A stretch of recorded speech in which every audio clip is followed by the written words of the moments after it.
Hello and welcome to this introductory video on my class and how my class runs. The purpose of this video is to show you about what you need to be successful in this class. A little bit about myself. My name is Kimberly Riggins. I was born and raised in Florida. I have a bachelor's degree in math and computer science, and I have a master's degree in computational and applied mathematics. I said all that to say that I love math, and even though I started out teaching college math, I actually have been teaching high school math for over 10 years, and I like it a little bit better.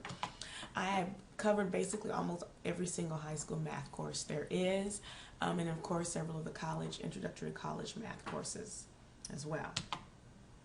So let's talk about what are my goals for each of my students in my classes.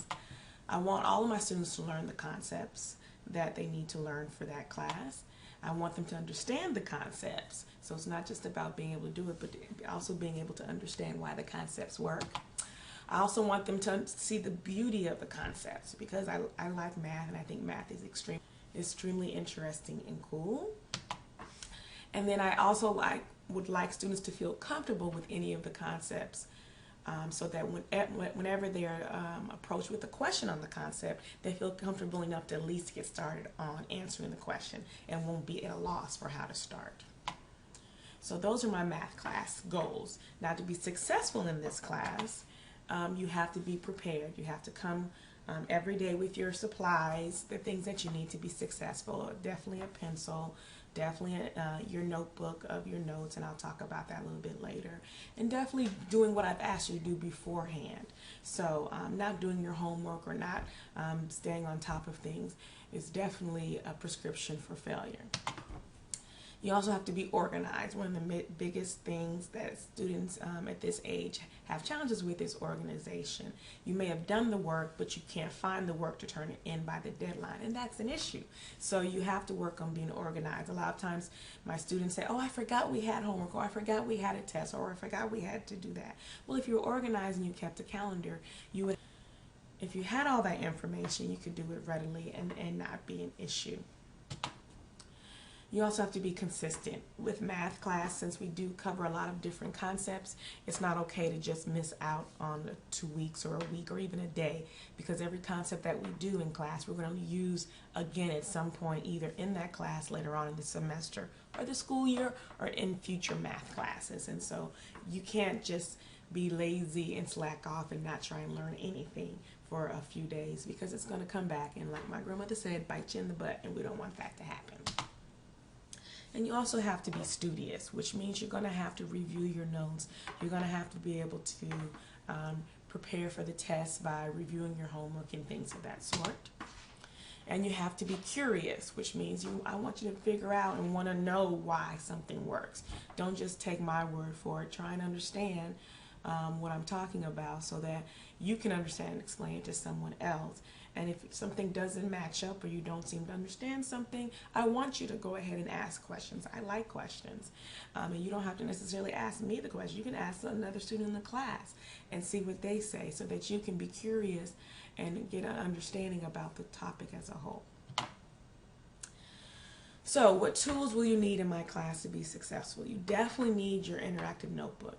And I do interactive notebooks for those who don't have experience with it. It's a composition book with numbered pages, for which I provide you with the notes on the odd number pages or the right-hand pages. And you provide on the even number pages or the left-hand pages practice problems, foldables, graphic organizers to help you process the notes that were provided. And it's been very successful for the students. I did that so this can help the students be organized. And I can tell you right off the bat, if students are horribly failing my class, I can say, show me your notebook, and I can almost bet that the notebook pages are blank for the notes that they need to be successful. So you have to do your part, which is the studious part, and you also have to do your part, which is being organized, and the notebook helps with that. Another thing you need to have access to is the internet, because I do introductory concept videos on the internet. I do have online assessments. I do online projects, and we do use dynamic math software. So it's very important that you have access to the internet readily, so that you can access those things that I've set up to be helpful for you in the class. And I use Sophia, which puts everything in a nice, orderly way. For each concept, it has the notes on the topic, it has the video on the topic, and any online assessments that we have. So, let me talk a little bit about how I run the class. And I run the class on a flipped class model. I found in the past that the traditional model of learning was not allowing my students to be as successful as they could. Now, what is the traditional model of learning? The traditional model of learning is, when you get to class, you're introduced to a new concept. The teacher gives you an activity. They give you notes. You take notes in class. You see the teacher model some problems on the board. And maybe if you have time in class, you do some independent practice to solidify your understanding. And then at home, the teacher has assigned additional independent practice problems for you to solidify your understanding more. But a lot of times I found that my students were struggling through those independent practice problems because they didn't have me right there next to them to help them along the way. So the flip model does basically that. It just flips it. So at home, instead of you working on independent practice problems, you are basically being introduced to the topic. You're taking the notes, you're watching the video, and you're taking an online assessment to see how much you understand and how much you don't understand. And then in class, I set you in groups based off your online assessment results to work on independent practice, exploratory and concept development activities, and any extension and challenge activities. So what does that look like? So in my class, you're not writing notes. In my class, you're not watching me do something on the board. That has already been taken care of in advance. What you're doing, spending the majority of time in class doing, is working on independent practice problems or concept development problems. And the students, I did this simply because it allowed the students to have more time working out the problems themselves. Because just because I show them how to do it doesn't mean they learn it. You learn best when you do it on your own. So the benefits are, even though you're working in your own groups, you are definitely have more time in class to work on problems with the teacher supervision. You also have an opportunity to work in groups to help each other. So you're sitting next to someone who's working on the same type of problems, and you're working on something that challenges you. So if you didn't watch the video, you didn't do your pre-class work, then you have to start at the top and do the exploratory activity. But if you did watch the video and you understand the basic concepts, you can move either down to independent practice or concept development to help further your understanding of the topic. Or you can maybe you just did excellent, you totally understand the concept, you can work on the challenging problems. So in the class, you have 4 different groups, and people are working at their own level with like people as well, no matter what the level is. So a lot of students want to know, what can I do to improve my grade in the class? First and foremost, you have to keep your interactive notebook updated. I allow you to use the interactive notebooks during your tests because I want you to have access to the same materials that you use to study for. But if you don't have your interactive notebook updated, you're missing the notes on the particular pages that we're being tested on, then you really are missing out on the benefit of an interactive notebook. So definitely keep your interactive notebook updated. And the beautiful thing about the interactive notebook is everyone has the same notes on the same pages. So you don't have to depend or wait on me to tell you the notes. Even though the notes are all online, you can get someone else's notebook and make sure your notes are updated as well.